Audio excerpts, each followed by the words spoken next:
যারা যেই দলেই করি না কেন সকলেই মানুষকে জান্নাতের জন্য আশান্বিত করি যে এই পথে আসলেই জান্নাত হবে, আমাদের এই পথ অবলম্বন করলেই তোমরা জান্নাত পাবে। সকল দল মূল মন্ত্র হিসাবে গ্রহণ করেছেন যে জান্নাতের দিকে মানুষদেরকে ধাবিত করতে হবে, জান্নাতের পথ দেখাতে হবে। আমি আপনাদের বলতে চাই, জান্নাত যেন তেন করে যেমনে তেমনে করে আপনার আমার মন মতো চলে কেউ জান্নাত পাবে না। জান্নাত পেতে হলে, জান্নাতে যেতে চাইলে আল্লাহর নবী মুহাম্মদ রাসূলুল্লাহ সাল্লাল্লাহু আলাইহি সাল্লাম যা করেছেন, যা করতে বলেছেন, যা মৌন সম্মতি দিয়েছেন, এই কাজগুলি করে করে আপনাকে আমাকে জান্নাত অর্জন করতে হবে। পৃথিবীতে মানুষ জান্নাতের ফেরিওয়ালা হলো, এই দলে আসেন, এই দলে নাম লেখালে জান্নাত পাওয়া যায়, 40 দিনের চিল্লা দিলে জান্নাত পাওয়া যায়।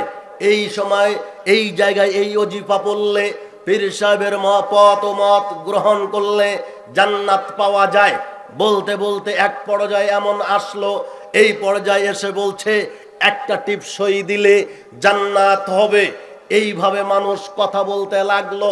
হ্যাঁ, উপস্থিত বৈঠকের দিনই মুসলিম ভাই, জান্নাত যেভাবে তারা দেওয়া শুরু করেছে, মনে হয় যেন জান্নাত তাদের বাড়ির গাছের কলা, যেমন ইচ্ছা মানুষকে দেওয়া যেতে পারে।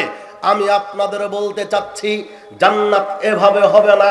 জান্নাত যেতে চাইলে একমাত্র কেবলমাত্র শুধুমাত্র নবী মুহাম্মদ রাসূলুল্লাহ সাল্লাল্লাহু আলাইহি সাল্লামের পথ পদ্ধতি মেনে নিয়ে আপনাকে আমাকে জান্নাতের পথ তালাশ করতে হবে। আল্লাহর নবী মুহাম্মদ রাসূলুল্লাহ সাল্লাল্লাহু আলাইহি ওয়াসাল্লাম একদিন মাটিতে একটা দাগ কাটলেন, সরল রেখা টেনে দিলেন। সুম্মা খাত্তা খুতুতান আন ইয়ামিনিহি ওয়া আন শিমালিহি, এরপরে সরল রেখার ডান দিকে কিছু রেখা টেনে দিলেন, এরপরে বাম দিকে কিছু রেখা টেনে দিলেন, দিয়ে বলছেন শুনে রাখো, এই যে সরল রেখাটির বাম দিকে ডান দিকে যেই পদগুলি দেখা দিচ্ছে, এই পদগুলির প্রত্যেকটা পথের মাথায় এক একটা শয়তান বসে আছে। এই পদগুলির প্রত্যেকটা মাথায় এক একটা শয়তান বসে আছে। তোমাদেরকে এই সঠিক পথটা থেকে তোমাদেরকে দূরে সরিয়ে দিবে, তোমাদেরকে বিপদগামী করে দিবে। হ্যাঁ, উপস্থিত বৈঠকের দিনই মুসলিম ভাই, তাহলে বোঝা যায় যে আল্লাহর নবী মুহাম্মদ রাসূলুল্লাহ সাল্লাল্লাহু আলাইহি ওয়াসাল্লাম সরল রেখা টেনে দিয়ে ডান দিক বাম দিকে যেই পদগুলির কথা বললেন, তা হলো বিভিন্ন পথ ও মত। যেই পথ ও মতে আপনি আমি যদি পা বাড়াই, তাহলে শয়তানের পথে আমরা পা বাড়াবো। তাহলে বোঝা যায় যে আজকে পৃথিবীতে, আজকে দুনিয়াতে, বিশেষ করে বাংলাদেশ, ভারত, পাকিস্তানে অসংখ্য দল তৈরি হয়েছে।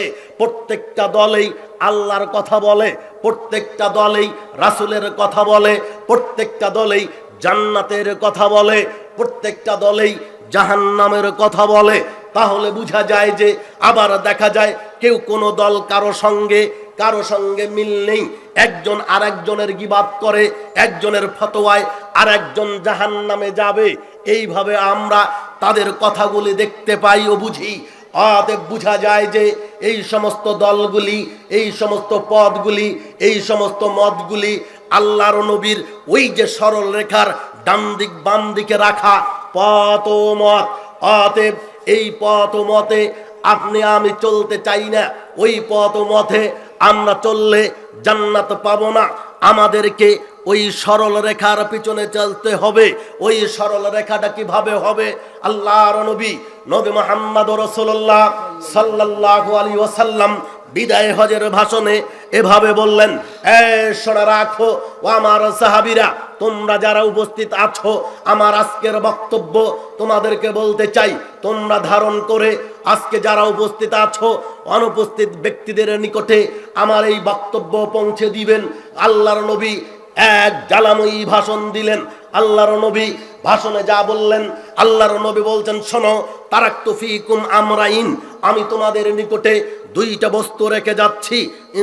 লান তাদুল্লু ইন তামাসসাকতুম বিহিমা, তোমরা এই দুইটা জিনিসকে, এই দুইটা বস্তুকে যতক্ষণ গ্রহণ করবে, যতক্ষণ ধরে রাখবে, ততক্ষণ তোমাদেরকে কেউ সরল রেখা থেকে, সঠিক পথ থেকে, হেদায়েতের পথ থেকে, জান্নাতের পথ থেকে কেউ তোমাদেরকে সরাতে পারবে না। আল্লাহর নবীর উক্ত ভাষণে বোঝা যায় যে যদি আমরা আল্লাহর নবীর এই ভাষণ বুঝে নেই, তাহলে আল্লাহর নবী স্পষ্ট করলেন, আল্লাহর নবী বলছেন সেটা হচ্ছে কিতাব আল্লাহ, আল্লাহর কিতাব, ওয়া সুন্নতি, একটা হলো আমার সুন্নাত। আল্লাহর নবী বললেন একটা হলো আল্লাহর কিতাব, আল্লাহর কিতাব কোরআন, আমার সুন্নাত হাদিস। তোমরা যদি কোরআন ও সহিহ হাদিসকে আঁকড়ে ধরতে পারো, তোমরা যদি কোরআন ও সহিহ হাদিসকে মেনে নিতে পারো, তাহলে কোনো শক্তি, কোনো অপশক্তি, কোনো দল, কোনো মত তোমাদেরকে সঠিক পথ থেকে বিচ্যুত করতে পারবে না, সরাতে পারবে না। হ্যাঁ বস্তিদ বৈঠকের দিন মুসলিম ভাই, অতএব আপনাকে বলতে চাই যে বা যারা কেউ যদি আপনাকে আমাকে জান্নাতের নেশা দেখায়, জান্নাতের পথ দেখাতে চায়, তাহলে অন্য কোনো দিয়ে হবে না, সিল ছাপ্পর দিয়ে হবে না, কোরআন এবং সুন্নাহ দিয়ে আপনাকে জান্নাতের পথ দেখাতে হবে। তাওহীদ প্রতিষ্ঠার মাধ্যমে আপনার দেশে খেলাফত কায়েম করতে হবে।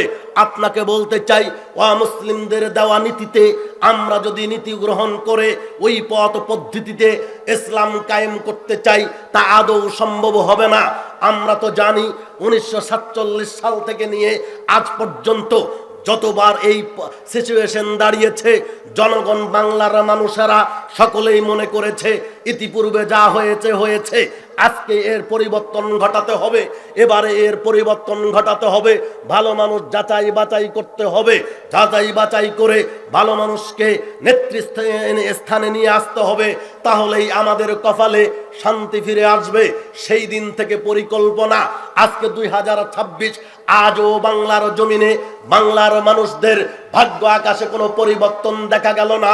প্রত্যেকবারই শুধু ধোঁকা আর ধোঁকা, ধোঁকা আর ধোঁকা, ধোঁকা আর ধোঁকা। তার মানে বোঝা যাচ্ছে দিন যত যাবে দিন তত খারাপ হবে। আপনারা মুরব্বি বলেন যে আগেই ভালো ছিল, এখন খারাপ হয়েছে। আজ আমি আপনাদেরকে বলতে চাই, এখন যা আছে পরবর্তীতে বেশি কিছু ভালো হবে, এর আশা করিয়েন না।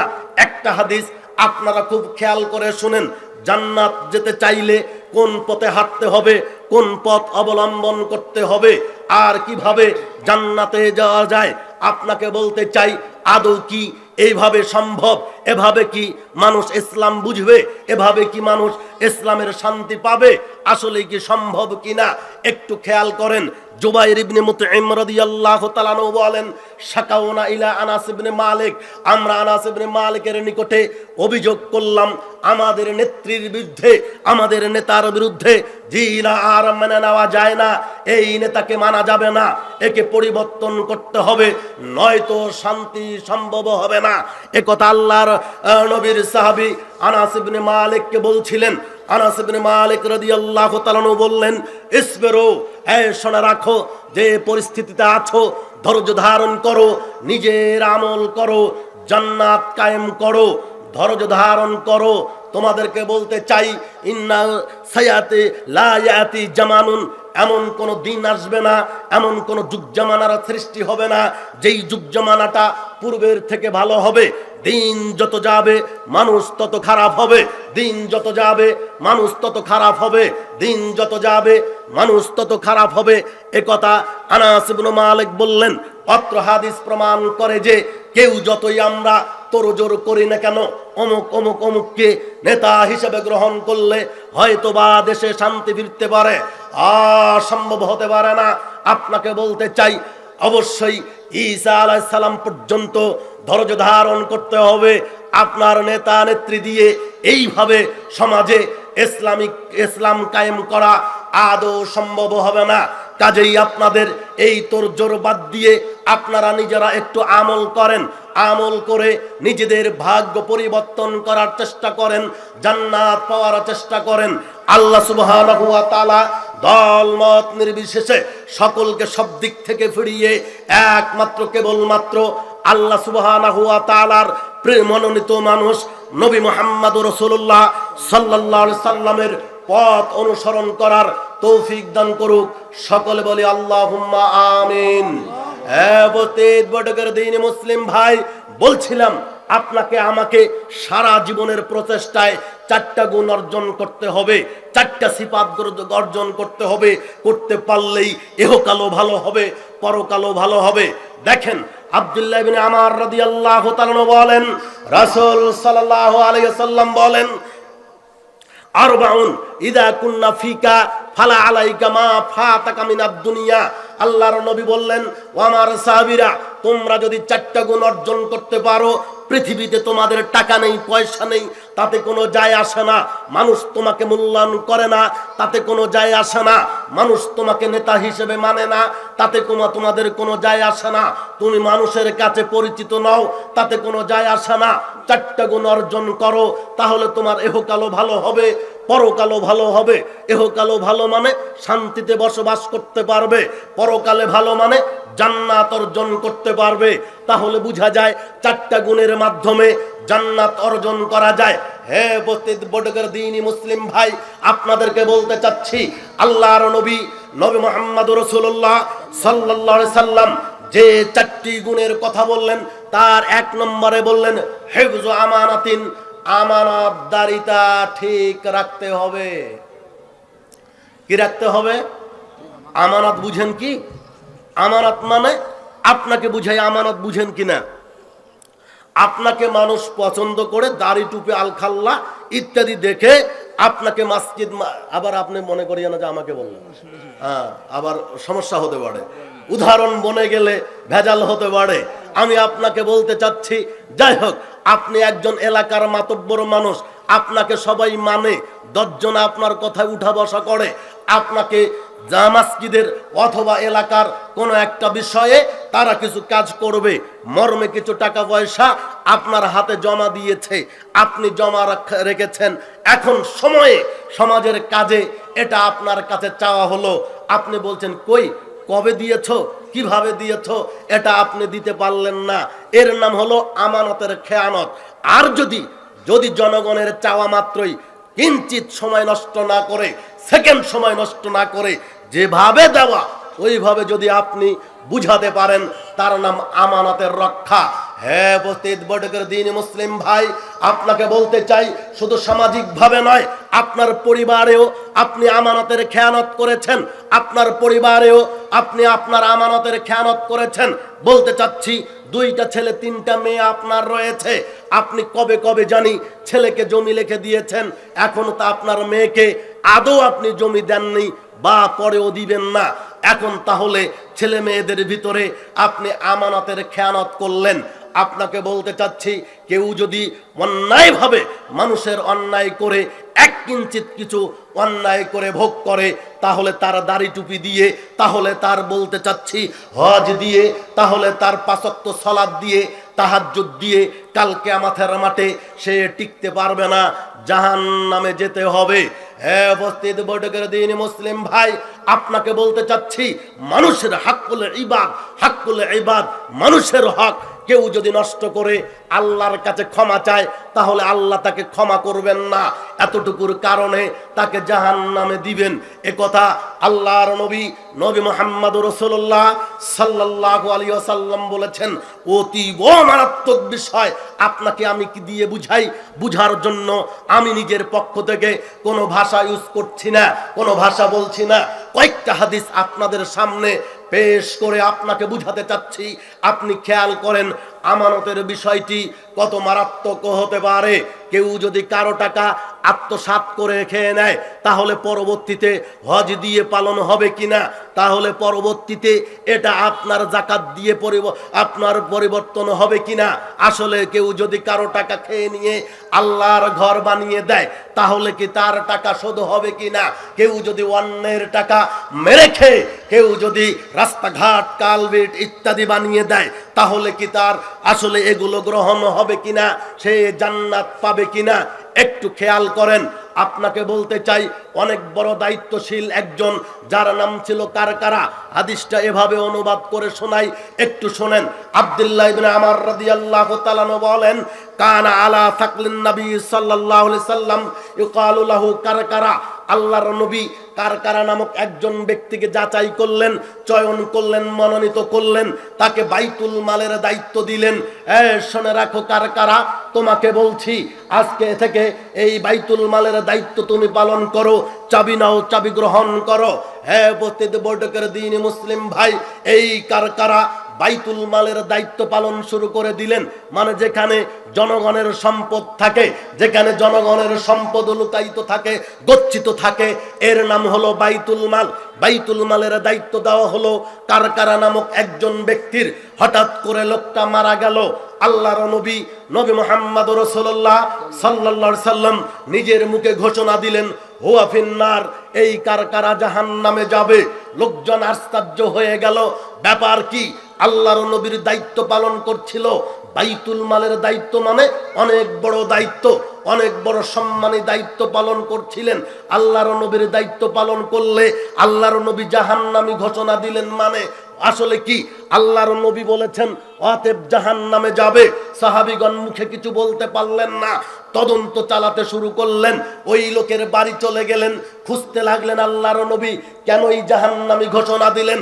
ফাওয়াজাদু ইবাআতান কাদ গাল্লাহা, হঠাৎ করে পাওয়া গেল তার বাড়িতে একটা চাদর, ওই বাড়িতে, ওই কারকারার বাড়িতে একটা রুমাল বা চাদর এইভাবে পাওয়া গেল।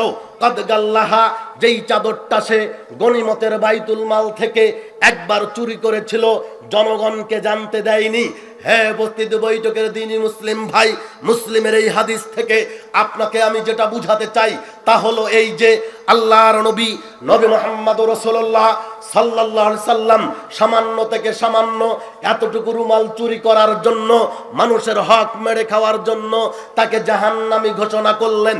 আপনি আপনার জীবনে, সারা জীবনের জীবনে, আপনার 70-80 বছরের জীবনে কতজনের হক মেরে খেয়েছেন, কতজনের টাকা মেরে খেয়েছেন? আপনার ভাই ভাগি থেকে শুরু করে নিয়ে, ভাই ভাতিজা থেকে শুরু করে নিয়ে আত্মীয় স্বজনের কত টাকা মেরে খেলেন, তার কোনো হিসাব নেই। আপনি এখন শেষ বয়সে এসে দাড়ি টুপি রেখে হজ করে এসে মানুষ আপনাকে হাজী সাহেব বলে ডাকে, মানুষ আপনাকে সম্মান করে।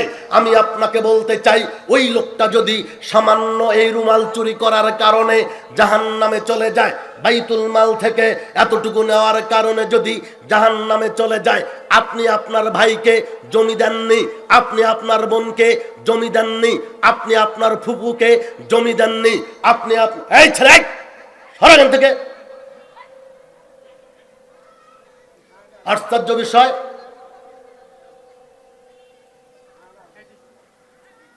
ভলান্টিয়ার কোথায় গেল? ওরা ঢুকলো কিভাবে এখানে? স্বেচ্ছাসেবক তোমরা যারা আছো খেয়াল করো, এখানে আমি রং ঢং দিয়ে আপনাদের কিছু বলতে আসেনি, আপনাদের হেদায়েতের জন্য আজকে হাদিস অনুবাদ করে যাব ইনশাআল্লাহ। এতটুকু নিয়ত করে বসেছি, যতক্ষণ কথা হবে কোরআনের আয়াত পড়া হবে, হাদিস পড়া হবে, অনুবাদ করে শোনানো হবে। কাজেই বলতে চাই, আশপাশে কেউ যেন কথা না বলে, এইদিকে সতর্ক দৃষ্টি রাখেন। আপনারা আমাকে ভালো চিনেন, আমি আপনাদের কাছের মানুষ, আমার নীতি আপনাদের জানা আছে। আমি এভাবে গন্ডগোল করলে সেই স্টেজে বক্তব্য দিতে পারি না। আমি আপনাদের কাছে হট্টগোল চলবে, কথা চলবে, ছেলে মেয়েরা এইভাবে আপন মনে চলবে, আর আমি বক্তব্য দিব, এরকম বক্তা আমি নই। কাজেই আপনাকে বলতে চাই, আমার নীতি জেনে আপনাকে বসতে হবে, আমার নীতি জেনে আপনাকে আলোচনা শুনতে হবে। বলছিলাম যে এই কথা খেয়াল করে শুনেন, আলোচনা যেন মাথার উপর দিয়ে না যায়, এদিকে খেয়াল করার জন্য এক নয়নে তাকিয়ে থাকতে হবে। বলছিলাম কারকারা রাদিয়াল্লাহু তাআলা, কারকারা একজন ব্যক্তি যিনি বাইতুল মালের দায়িত্ব পালন করছিলেন। মাত্র বাইতুল মাল থেকে একটা চাদর নিয়েছেন। কত হতে পারে? এই মুহূর্তে এই চাদরটার দাম হলো 350 টাকা বা 400 টাকা। সেই যুগে হয়তো 1 আনা ছিল, আবার যাই হোক 1 দিরহাম ছিল। আমি আপনাকে বলতে চাই, সামান্য থেকে সামান্য এতটুকু যদি চুরি করে খাওয়ার জন্য, এতটুকু অন্যায় করে মেরে দেওয়ার জন্য যদি তাকে জাহান্নামে যেতে হয়, তাহলে আপনাকে বলতে চাই যে কোনো মুহূর্তে আপনার উপরে এই আযাব আসতে পারে। আপনার যদি হায়াত শেষ হয়ে যায়, পরিবর্তন হওয়ার সুযোগ থাকবে না। কাজেই আপনাকে বলতে চাই, যার যতটুকু অংশ ছিল, আপনার বাপ মারা গেছে, মা মারা গেছে, জমি জায়গা আপনার দায়িত্বে দেওয়া আছে, আপনাকে বলতে চাই ভাইয়ের অংশ বুঝাতে হবে, আপনার অন্য যার অংশ রয়েছে বোনের অংশ বুঝাতে হবে। যদি আপনার ফুপু ভাতিজি এখনো না পায়, তখনও তাদের বুঝাতে হবে। নয়তো কাল কিয়ামতের মাঠে দাড়ি টুপি দিয়ে, তাহাজ্জুদ দিয়ে, হজ দিয়ে জান্নাতে হবে না, জাহান্নামে যেতে হবে। হ্যাঁ উপস্থিত বৈঠকের দিন মুসলিম ভাই, বিষয়টি পরিষ্কার করার জন্য আরেকটা হাদিস। হ্যাঁ উপস্থিত বৈঠকের দিন মুসলিম ভাই ও বোন, আপনাদেরকে বলতে চাই, 4টা গুণ আছে যার, ইহকালও তার, পরকালও তার। 4টা গুণ অর্জন করতে পারলেই পরকালে সফলতা হবে, এ কথা আল্লাহর নবী বলেন। তার একটা হলো হিফজু আমানাতিন, আমানাতের রক্ষা। আবু হুরায়রা রাদিয়াল্লাহু তাআলা বলেন, উহুদিয়া রাজুলুন রাসূলুল্লাহ সাল্লাল্লাহু আলাইহি সাল্লাম, আল্লাহর নবীকে একটা গোলাম দেওয়া হলো। আল্লাহর নবীকে গিয়ে বলছে, আল্লাহর নবী এই যে নেন, একে আমি দিয়ে দিলাম, আপনার খেদমতে থাকবে। ইকালু লাহু মিদআম, এই লোকটার নাম ছিল মিদআম। মিদআমকে আল্লাহর নবীর সেবা যত্নের জন্য দেওয়া হলো। মিদআম আল্লাহর নবীর সব সময় সাথে থাকবে, যা করতে বলে তাই করবে, মর্মে তাকে দেওয়া আছে। গোলাম তাকে দেওয়া হলো আল্লাহর নবীর সেবা যত্নের জন্য। আমি বলতে চাচ্ছি, কেউ যদি অর্থ সম্পদ কারো মেরে খায়, কেউ যদি কারো অর্থ টাকা পয়সা মেরে খায়, সে যত বড়ই বুজুর্গ হয়ে যাক না কেন, যত বড় আল্লাহওয়ালা হয়ে যাক না কেন, যত বড় পীর সাহেবের মুরিদ হোক না কেন, কেউ জান্নাতে যেতে পারবে না, জাহান্নামে যেতে হবে। মর্মে এই হাদিসটি আপনাকে পেশ করছি। মিদআম আল্লাহর নবীর কাজ করতে লাগলো। ফাবাইনামা মিদআম ইয়াহুত্তু রিহলান লিরাসূলিল্লাহ সাল্লাল্লাহু আলাইহি সাল্লাম, একদিন মিদআম আল্লাহর নবীর বাহনটাকে সাজাতে লাগলেন। আল্লাহর নবী কোনো এক সফরে বেড়াবেন, আল্লাহর নবী হয়তো কোথাও যাবেন, এই জন্য উটটাকে, বাহনটাকে সুন্দর করে সাজাতে রাখলেন। এমত অবস্থায় ঈদ আসাবাহু সাহমুন আয়রুন, হঠাৎ করে কোনো দিক থেকে একটা তরবারি এসে মিদআমের পেটে লেগে গেল, মিদআমের গায়ে লেগে গেল, মিদআম মারা গেল। লোকজন বলতে লাগলো, হানিয়ান লাহুল জান্নাহ, হায় হায় হায় হায়, এই যে মিদআম কত ভাগ্যবান মানুষ, মিদআম কত ভাগ্যবতী মানুষ, ভাগ্যবান মানুষ। কেননা আল্লাহর নবীর সেবা করতে করতে তার মৃত্যু হয়ে গেল, লোকটা জান্নাতে চলে যাবে, সকল মানুষ ঘোষণা দিল। আল্লাহর নবীর কাজ করতে করতে মারা গেল, মানে আল্লাহর নবীর সেবা যত্ন করতে করতে মারা গিয়েছে, অতএব আল্লাহ তার প্রতি সন্তুষ্ট আছে, এই ব্যক্তি জান্নাতে চলে যাবে। হে উপস্থিত বৈঠকের দিনই মুসলিম ভাই ও বোন, আল্লাহর নবী নবী মুহাম্মদ রাসূলুল্লাহ সাল্লাল্লাহু আলাইহি ওয়াসাল্লাম চলে আসলেন, এসে বলছেন, কাল্লা, সাবধান হয়ে যাও। আমি বলতে চাচ্ছি, ইন্নী নাফসি, আল্লাহর কসম বিয়াদি, যার হাতে আমার আত্মা রয়েছে, যার হাতে আমার প্রাণ রয়েছে, সেই সত্তার কসম করে বলছি। তোমাদেরকে বলতে চাই, ইন্নাস সামলাতাল্লাতি আখাযাহা ইয়াওমা খায়বারা, একটা চাদর ছিল যেই দিন খয়বার যুদ্ধ হয়েছিল, খয়বার যুদ্ধের গনিমত থেকে একটা চাদর মিদআম চুরি করেছে। যেই দিন থেকে চুরি করেছে, লাতাস্তাইলু আলাইহা আলাইহি নারুন, আমি সেই দিন থেকে দেখি মিদআমের জন্য ওই চাদরটা আগুন হয়ে ধেয়ে আসতেছে। আমি দেখলাম যেই দিন থেকে মিদআম এটা চুরি করেছে, আত্মগোপন করে রেখেছিল, সে আসলে চুরি করে রেখেছিল, মানুষকে প্রকাশ হতে দেয়নি, বয়ন্টন হয়নি, বনিবন্টনা হওয়ার আগেই সে একটা চাদর চুরি করেছে। আল্লাহর নবী বললেন, এই চাদরের কারণেই তাকে জাহান্নামে যেতে হবে। ফালাম্মা সামিআ যালিকা, এই কথাগুলি যখন অন্যান্য মানুষ শুনল, ইয়াতি বিশরাকিন, একটা জুতার ফিতা কখনো মানুষের আত্মসাৎ করেছে, এই জুতার ফিতা নিয়ে এসেছে, ওয়া শারাকানে, এরপরেও দুইটা যারা জুতার ফিতা চুরি করেছিল, এই জুতার ফিতাগুলি নিয়ে এসেছে। আল্লাহর নবী নবী মুহাম্মদ রাসূলুল্লাহ সাল্লাল্লাহু আলাইহি সাল্লাম বলছেন, শারাকুন মিনান নার, পৃথিবীতে যদি কেউ একটা জুতার ফিতাও চুরি করে, কেউ পৃথিবীতে যদি কেউ কারো একটা জুতার ফিতা সমপরিমাণ অর্থ সম্পদ কেউ যদি চুরি করে নেয়, কেউ যদি আত্মসাৎ করে নেয়, তাহলে শারাকুন মিনান নার, তাহলে তাকে এই জুতার ফিতার কারণে জাহান্নামে যেতে হবে। ওয়া শারা কাইনে মিনান নার, কেউ যদি দুইটা জুতার ফিতা চুরি করে, আত্মসাৎ করে, মানুষের মাল ধন সম্পদ এতটুকু পরিমাণ যদি খেয়ে নেয়, ফিন্নারে, তাকে এই দুই জুতার ফিতার কারণে জাহান্নামে যেতে হবে। হ্যাঁ উপস্থিত বৈঠকের দিনই মুসলিম ভাই, আপনাকে আমি বলতে চাই কি ভাবে আপনি জান্নাত রক্ষা করতে পারেন। আল্লাহর নবী মুহাম্মদ রাসূলুল্লাহ সাল্লাল্লাহু আলাইহি ওয়াসাল্লাম বলছেন, চারটা গুণ অর্জন করতে পারলেই জান্নাত হবে। তার একটা হলো হিফজু আমানাতিন, আমানতদারিতা। আপনাকে আমাকে আমানত রক্ষা করতে হবে, আপনাকে আমাকে আমানত ঠিক রাখতে হবে। আমানতদারিতা নষ্ট হয়ে গেলে জাহান্নামে যেতে হবে, নিশ্চিত জান্নাত হবে না, জাহান্নামেই যেতে হবে। আপনাকে আমি বলতে চাচ্ছি, খুব খেয়াল করে শুনেন, কেউ যদি যুদ্ধের মাঠে গিয়ে শহীদ হয়, শহীদ হওয়ার আগেও যদি কেউ এইভাবে কারো টাকা, অর্থ সম্পদ, অর্থ কোটি টাকা পয়সা এগুলো আত্মসাৎ করে, এরপর ভালো হয়ে গেল, খুব ভালো হয়েছে, এমতো অবস্থায় যদি যুদ্ধের মাঠে গিয়ে যুদ্ধ করতে করতে এরপরেও মরে যায়, তাহলেও তাকে জান্নাত হবে না, আল্লাহ তাকে জান্নাত দিবেন না, তাকে জাহান্নামে যেতে হবে। মরমে একটা হাদিস আপনাকে খেয়াল করাই, মানুষের অর্থ সম্পদ মেরে খাওয়া কত বড় অন্যায় হতে পারে। এর বিনিময় অন্য কোন আপনার ইবাদত দিয়ে কবুল হবে না, এর বিনিময়, এর কাফারা আপনার অন্য কোনো ইবাদত দিয়ে হবে না। এই বিনিময়টা যা মেরে খেয়েছেন তা প্রস্তুত করতে হবে, সময়ে ফেরত দিতে হবে। নয়তো মিডিয়ার কাছে গিয়ে আপনাকে বলতে হবে, আমি অমুক অমুকের কাছে টাকা মেরে খেয়েছিলাম, বহু বছর হয়ে গেল, লোকগুলির দেখা পেলাম না, কি করে তার অর্থ সম্পদ ফেরত দিতে পারি। মিডিয়ায় গিয়ে আপনাকে বলতে হবে, এরপরে গভীর রাত্রে উঠে গিয়ে আল্লাহকে বলতে হবে, ওই সমপরিমাণ অর্থ সম্পদ যার মেরে খেয়েছেন তার বংশে কেউ বেঁচে থাকলে তার কাছেই হস্তান্তর করতে হবে, নয়তো বাঁচার দ্বিতীয় কোনো পথ নেই।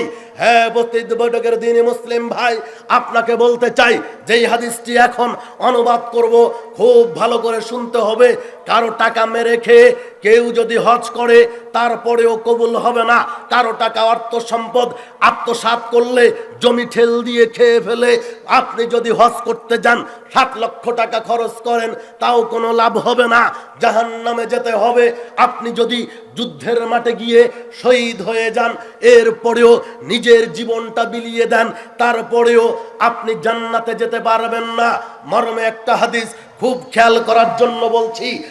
উপস্থিত বৈঠকের দিনে মুসলিম ভাই, আব্দুল্লাহ ইবনে আমর রাদিয়াল্লাহু তাআলা বলেন, লাম্মা কানা ইয়াউমু খায়বারা, যেই দিন খায়বার যুদ্ধ সংগঠিত হলো, আকবালা নাফারুন মিন সাহাবাতিন নবী সাল্লাল্লাহু আলাইহি সাল্লাম, আল্লাহর নবী মুহাম্মদ রাসূলুল্লাহ সাল্লাল্লাহু আলাইহি ওয়াসাল্লামের একদল সাহাবী আসলেন।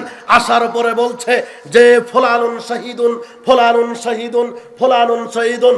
আল্লাহর নবী, ওই যে অমুক ব্যক্তি, অমুকের ছেলে অমুক, অমুকের বেটা অমুক, অমুকের বাপ অমুক, সে শহীদ হয়ে গেছে, সে শহীদ হয়ে গেছে, অমুকে শহীদ হয়ে গেছে।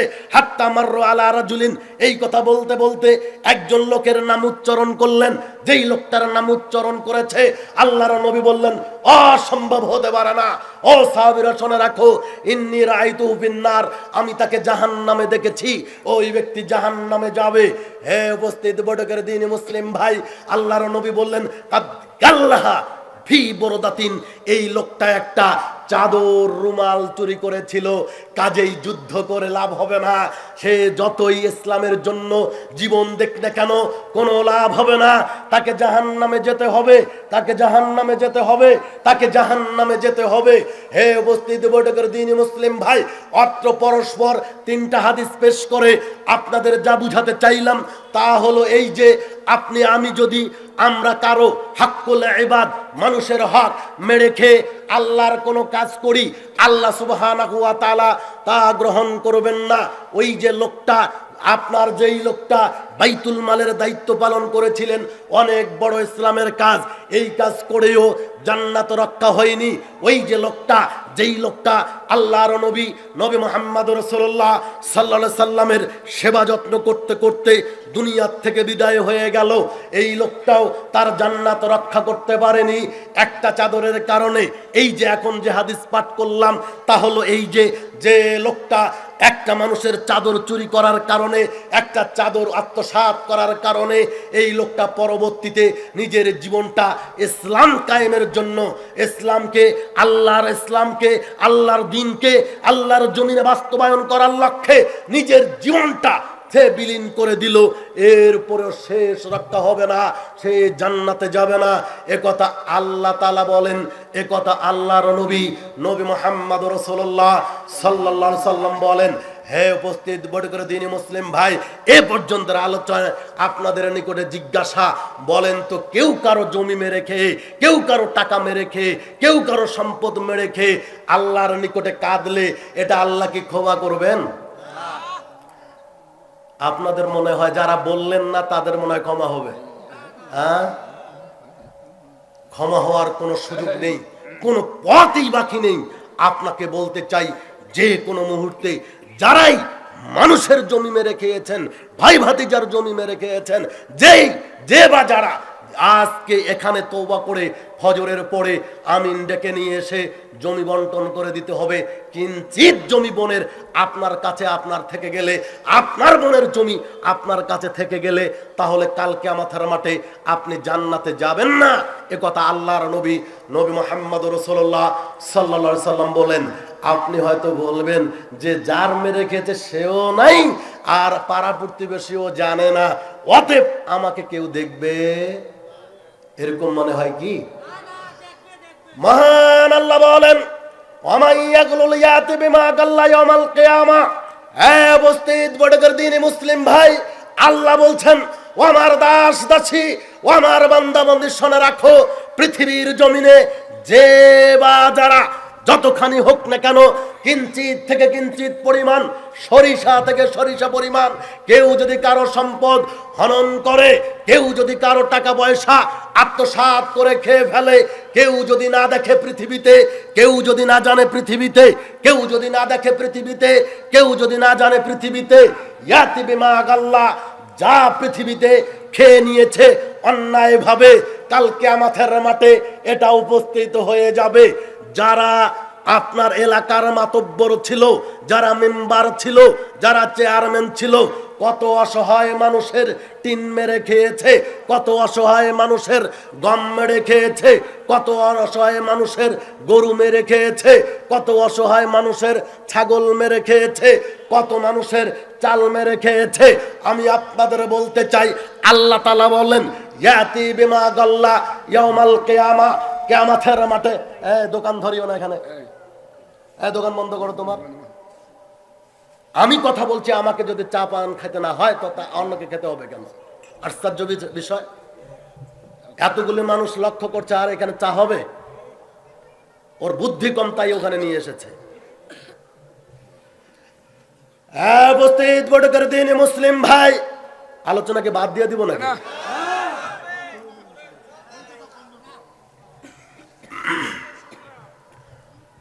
মহান আল্লাহ বললেন, ইয়াতি বিমা গাল্লা ইয়াউমাল কিয়ামা, কিয়ামতের মাঠে সামান্য থেকে সামান্য কিছু হলেও যারা পৃথিবীতে আত্মসাৎ করেছে তাদেরকে কিয়ামতের মাঠে উপস্থিত করতে হবে, উপস্থিত করবে। যারা গম মেরে খেয়েছে, গমের বস্তা ওই আত্মসাৎকারীর কাঁধে থাকবে। যারা চাল মেরে খেয়েছে, চালের বস্তা কিয়ামতের মাঠে আত্মসাৎকারীর কাঁধে থাকবে। যারা গরু মেরে খেয়েছে, আবার গরু তার কাঁধে থাকবে। ছাগল যারা মেরে খেয়েছে, ছাগল তার কাঁধে থাকবে।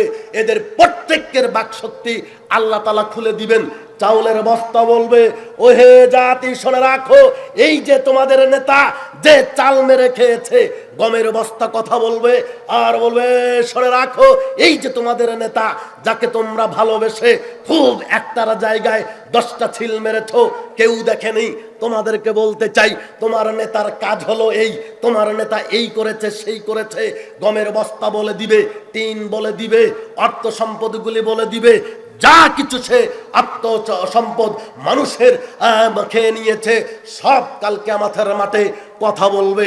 হে উপস্থিত বড়কের দিন মুসলিম ভাই, বলছিলাম আল্লাহর নবী মুহাম্মদ রাসূলুল্লাহ সাল্লাল্লাহু আলাইহি সাল্লাম বলছেন, লিকুল্লি গাদিরিন লিওয়াউন, জেনে রাখো দুনিয়াতে প্রত্যেক ধান্দাবাজ, প্রত্যেক বদ, প্রত্যেক গাদ্দার, যারা অন্যায়ভাবে মানুষের অর্থ সম্পদ মেরে খেয়েছে, প্রত্যেকের পিছনে এক একটা পতাকা থাকবে, পতাকায় লেখা থাকবে এই এই এই অর্থ সম্পদ এ মেরে খেয়েছে। আপনার নেতার পিছনে, আপনার ওই নেতার পিছনে, আপনার ওই নেতার পিছনে পতাকা ঝান্ডা থাকবে, পতাকায় লেখা থাকবে এত কোটি টাকা বিদেশ থেকে নিয়ে এসে খেয়ে ফেলেছে, এত কোটি টাকা গরিবের ছিল এ খেয়ে নিয়েছে, এত মন চাল এ খেয়ে নিয়েছে, এত টন গম এ খেয়ে নিয়েছে, একটাও বাদ পড়বে না, সবটাই এগুলো লেখা থাকবে। আর ওই ব্যক্তির আমলনামায়ও থাকবে। আল্লাহ সুবহানাহু ওয়া তাআলা কালকে আমাদের মাঠে তাকে একটা লিস্ট দিবেন, তাকে একটা ডায়েরি দিবেন, তাকে একটা ডায়েরি দিয়ে বলবে, ইকরা কিতাবাকা, এই যে তুমি সারা জীবনে যা করেছো, ও নেতা তোমাকে বলতে চাই, তুমি দেখো যেই নেতামি করতে গিয়ে সারা জীবনে যা করেছো তোমার ডায়েরিতে সবকিছু লেখা আছে। ইকরা কিতাবাকা, তোমার ডায়েরি, তোমার আজকের বইটা, তোমার আমলনামা তুমি পড়ে দেখো। ইকরা কিতাবাকা কাফা বিনাফসিক, এটা তোমার জন্য যথেষ্ট হবে, কেউ কিছু বলতে হবে না, তুমি এটা পড়লেই বুঝতে পারবে জান্নাতে যাবে কি জাহান্নামে যাবে।